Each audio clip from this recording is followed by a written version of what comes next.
What is good, everybody? Welcome to Team COG here, coming at you guys here with a post-commentary duel video, this time featuring plants, of course, on the bottom, and sharks on the top by Just Nuts. I'll have a link to his channel down in the description below. He does a bunch of deck profiles. Highly recommend checking him out, but he's been on sharks lately, and I have been on this plant link deck, guys, or Sunavalon as you call it.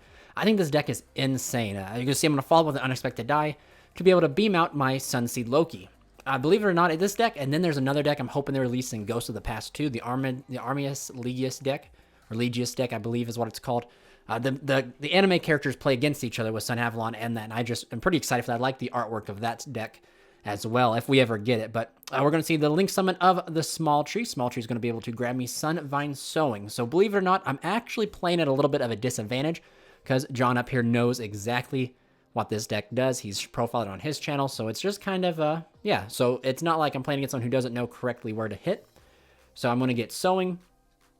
And I believe my hand's kind of jacked, but I did open a brick, which you guys will see what brick that is. And right here, I'm just kind of talking about how I'm playing the 2 Daphne at the moment, but I think I'm going to move and play like Paralytic Seed, and then play the rank 4 Rika along with the, I forget the other god, the tree deer pretty much. But as you see, I'm going to activate Sowing. Sowing is going to resolve, summoning out the, I believe, Sunseed Twin. And then we're going to be able to trigger Drius and then the Twin. Drius will summon from the extra deck. I will gain the life I paid for Sowing, then summon from the extra deck a Sunvine monster. And then the Twin will Monster Reborn back the Loci. Which, here we go, we send out Sunvine Healer. Then attempting to bring back out the Loci. This deck is very interesting, and like the way its combo lines go. You have like one linear kind of combo line, but like it's very, you have like kind of some like different type of like pathways to go, but it's kind of all the same.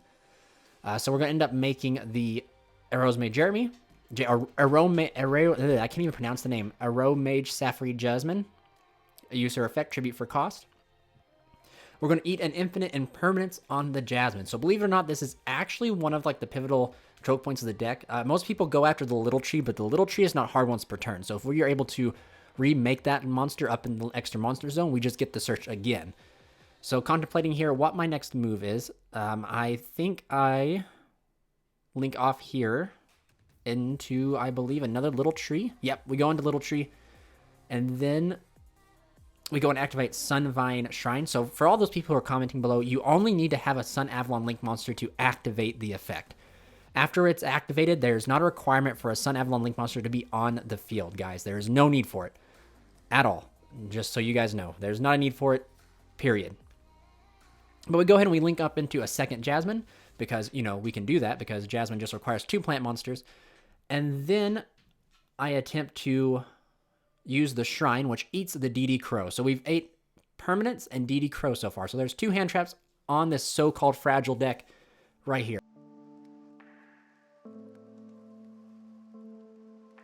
However, though, I believe I have a very strong follow-up in the form of Monster Reborn. Bringing back out, I choose the Twins, even though it really doesn't matter what I bring out. But I go ahead and bring out the Twin. We go ahead and use the Jasmine to tribute the Twin to summon out, I believe, Mardell. Mardell is the other brick in the deck I believe I'm playing. I think I play a total of 4 bricks in the deck, 2 being the traps and 2 being monsters. And Mardell is one of them, and she's only a brick because she's kind of hard to get out of the hand, but she is not impossible to get out of the hand. I would almost classify her as a pseudo brick. Using her here to search for Laurel. Activating Laurel to special summon himself because my life points are higher than his because of the Sunvine Healer. We then fire off Pot of Avarice, which is one of the most... this card is just necessary in the deck. It's like, normally I'm not a fan of this card because it requires too much setup, but you are going to get 5 cards into your graveyard so soon that it doesn't even matter. I've tried testing like other type of pot cards, but I just think like this deck requires too much of the extra deck for Extravagance or Prosperity.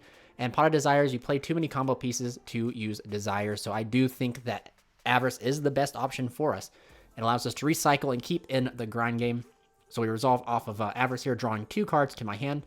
And then we're going to go ahead and link into the Jasmine that we went ahead and shuffled back. So Jasmine is not a hard once per turn at all. We can make as many Jasmines as we possibly can. And if this card could tribute a card it pointed to, it could do that effect again.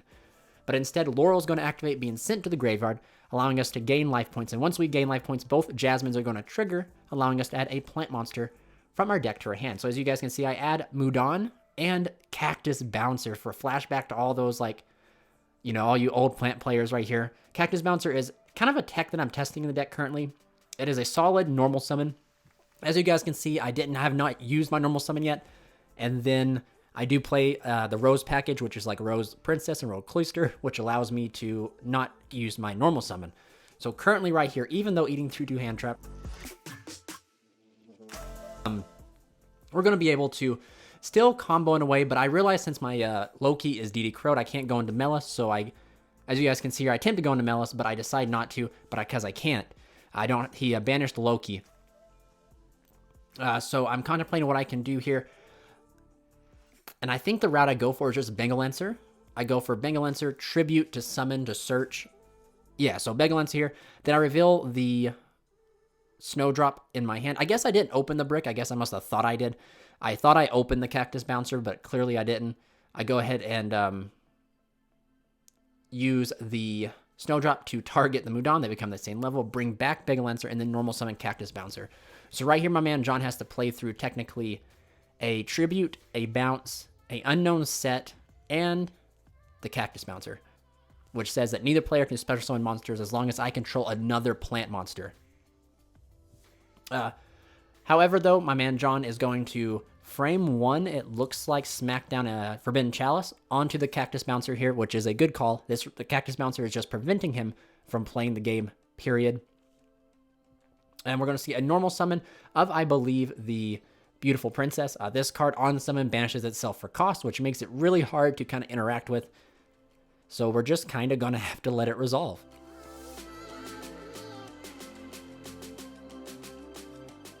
The Beautiful Princess is going to resolve here. Summoning out, I believe, I think you always go for the Buzzsaw Shark, I believe. Is that the Buzzsaw or Lantern Shark? No, it's Buzzsaw Shark. It's the Buzzsaw Shark is the one that summons from the deck. However, my man is facing pretty much, he even himself said it'd be a lot different if he was facing down like Monster Effect Negation, but the fact that he's facing down Tribute and a Bounce is what makes this difficult. But instead, he's not going to go for Buzzsaw. He's going to go for Right-Hand Shark, which is interesting. Right-Hand Shark says if you control no monsters and it's in your graveyard, you can then special summon this card. So he must have an extender in hand in the form of either Silent Angler or the Sea Nettle, I believe. That would be the only extenders, I believe. Or Instant Fusion. I totally forgot about Instant Fusion. I could also have the Ready Fusion. I'm trying to think of all the extenders he could possibly have right now. And here we go. We're going to see it. I believe that is... I apologize for the glare. I believe it's the Silent Angler, I think. However, he's got to be very careful with what he makes here, because if he makes the Bahamut Shark, the Bahamut Shark, I'm just going to tribute it. But he says he makes Stealth Kraken. So Stealth Kraken is a pretty good call here, simply because it applies a lot of pressure going in. So he's immediately, right off the bat, going to have the ability to reactively or proactively detach, or not even detach, just Trident something, because all my monsters become water, even though the Teardrop, the queen down here, she was already water. So he's got to be very careful on how he does this. And believe it or not, this one card could almost out my entire board, but there's something I didn't know about this Kraken card, is it has low attack. It's like 1900 attack, and my Cactus Bouncer has 1800, but since he chaliced it, I'm at 22. So clearly right now he cannot get over anything. And if he decides to fire off the Kraken, that was the brick I was talking about. There we go. I hard opened Rika Sheet, so I'm able to Rika Sheet the Kraken. However, I choose not to tribute to steal because I value the lock that I got going on right now. So he's just checking to make sure the shark protects it or anything like that. And I had to confirm that Kraken doesn't float when it's tributed or bounced, or like when it leaves the field, it has to be destroyed. So when he attempts to go into his end phase, I'm going to go ahead and the Queen and tribute the Kraken to get it off the field. And I'm still pretty set, guys. Really not going to lie. Even though that the Rika Sheet is gone, I still have the Bouncer and the Bengal Lancer. I checked Bengal Lancer to see if I could bounce back the Cactus Bouncer and then like go full combo again. But sadly, I cannot. However, I'm able to shut off Cactus Bouncer with my Queen if need be. But instead, I'm going to go ahead and swing in for everything that I got and poke for a pretty big punch of damage here. He draws for turn. And sadly, he just wraps it up here. Drawn Strike for turn, and the Buzzsaw. Pretty rough. Please remember, guys, if you guys want to help support the channel, please check out the links down in the description below. Please also, if you guys haven't already, ding that notification bell so that you guys don't miss whenever I go live. I try to live stream once or twice a week as scheduled, depending. But more importantly, if you guys want to really directly support the channel, hit that join button, become a member, get access to exclusive perks and rewards, and the live streams. When my live streams are done, they go up right for members to be able to watch in case they missed it due to the time change or just life in general. And then finally, if you guys are shopping on TCG Player, please use the TCG Player affiliate link down below. It will help go right back into the channel. So without further ado, let's just get right back into the video. Okay, guys, here we are in that all-important Game 2, at least for me. He still has a fighting chance. If he wins this, we go to the very important Game 3. But right now, I just got to get him back on him here. And I do apologize for the odd cuts, guys. Simply, I'm sick. I have a cough. Got that from work. So the cuts are so you guys don't have to hear me blast your guys' ears with my cough here. But we're going to shuffle up and get here into Game 2. And just, you know, guys, like the little clip before said, if you guys want to help support the channel, please check out the links down below. They go a long way. I think I'm going to start a new series called the AOL, which is like a pun on Attack on Titan, but I think it's going to be Attack on Locals, where I'm going to start traveling to different locals all over, because since I live in the Midwest, my locals is an hour and a half away.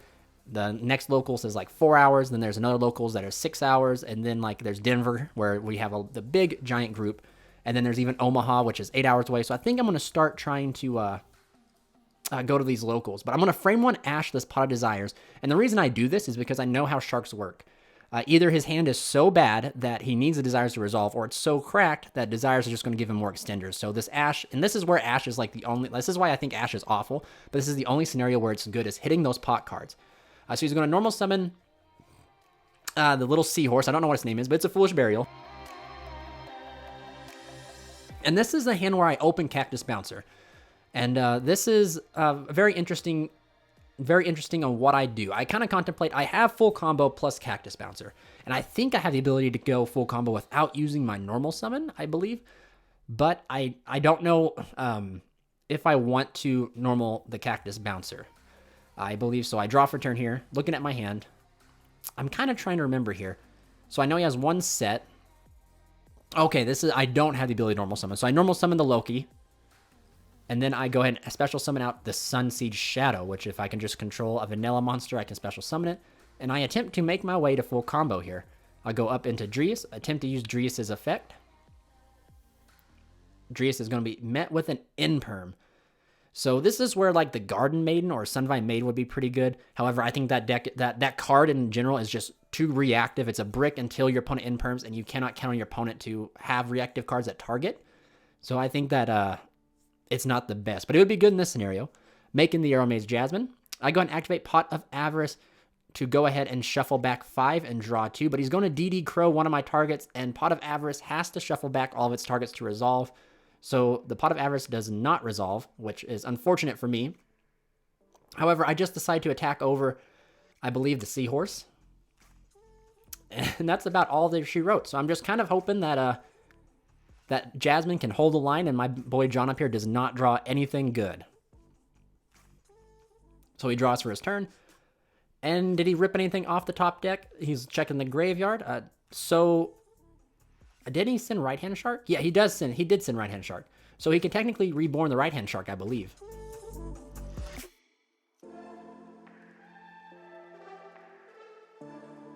He's contemplating on doing it. However, I think he chooses not to. And I get why. And I'll explain that later when we get farther to it here. He ends up, I believe, passing it over to me, I want to say. He's checking his... I can't remember quite at this moment, because this is some simplified Yu-Gi-Oh right here. This is like some caveman Unga Boonga stuff. But I'm doing some calculation here because I'm trying to calculate, because I can either normal summon the Bouncer, which is for sure, or I can attempt to combo off and go full combo, which would be lethal, or make an impressive board here. And I believe I normal summon the Loki, which I believe this was my number one mistake. I should have just normal summoned the Cactus Bouncer I have in my hand. I attempt to fire off the Jasmine again, which this time it eats an Ash. So yet again, I'm just forced to poke with Jasmine and pass, where if I just normal summon the Bouncer, I would be in such a better predicament. However, you know, you got to make those pushes for those games, you know, like especially you can't expect, because technically all he needs to draw is Beautiful Princess, Buzzsaw Shark, any of those cards, and he's in it. But you see here, I just normal summon the Cactus Bouncer, and I'm pretty much secure in my game to where like he has to draw a 1 card out to this, and he's already permed me. So technically, he could draw Chalice, he could draw Perm, he could technically have a normal summon that's higher than 18, which, I mean, I wouldn't put it past him. So I end up, he sets a card and passes. I believe it's going to be a set Ash, so I swing in here, and it ends up being Droll and Lockbird, which is a good card to side against this deck. Hands down, one of the best cards for sure. But he ends up drawing again for turn, and this is one of the bad things about this deck, I would say, is as consistent as it is, it does have inconsistencies, as almost every deck does, as you can see here. But anyway, that will make it to the end of the game. Plants take it 2-0, guys. Please remember, if you enjoyed this video, check out all my other videos. Please remember, if you guys also hit that subscribe button, ding that notification bell, and please remember, guys, stay safe and stay healthy. This is Charles signing out.